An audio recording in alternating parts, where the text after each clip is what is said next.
হানামির মৃত্যুকে অবহেলা করা যাবে না। মানুষের ঢাল বানাতে হবে এবং গোজো সাতোরুর উপরে আক্রমণ করতে হবে। চলো, আমার সাহায্য করে নাহলে তোরে মেরে ফেলবো। কুরিউইডের মধ্যে আসছি। না বেশি দূরত্বে, না বেশি কাছাকাছি, এরা আমার সাথে এভাবেই লড়তে পারবে। কিন্তু আফসোস, আমি সবাইকে তো আর বাঁচাতে পারবো না, তাই না? যাই হোক, তোর আসলো না।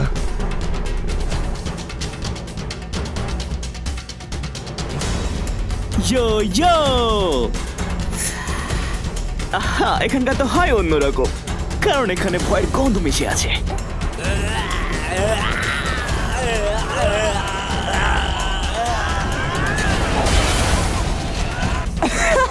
আমি সত্যি তোমাকে টাচ করতে পারবো না। মাহিতো, যার ব্যাপারে ইউজি আর নানামি বলেছিল।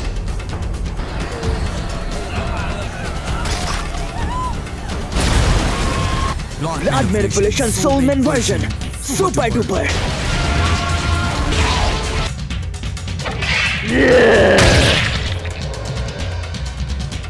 গোজো সাতোরু ইউজির মতো না, ও পাষাণের মতো ভাবতে পারে।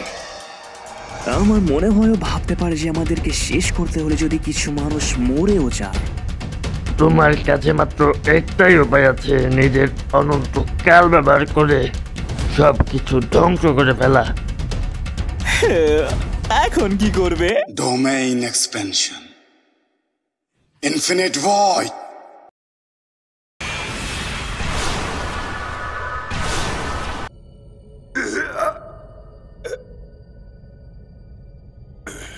গোজো তার ডোমেইন এক্সপেনশন 1 সেকেন্ডে 10 ভাগের 2 ভাগ সময়ের জন্য তৈরি করেছে।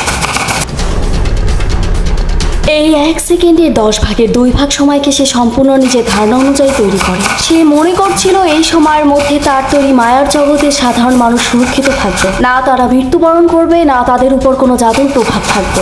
এই ঘটনার কারণে মানুষ এবং মানুষ হতে পরিণত রাক্ষসদের মস্তিষ্কে পরবর্তী অর্ধবছরের সম্পূর্ণ তথ্য প্রবাহিত হয়, যার ফলে তারা তাদের হিতাহিত জ্ঞান হারিয়ে ফেলে। তাও তারা সেখানেই অজ্ঞাত অবস্থায় অনড় দাঁড়িয়ে থাকে।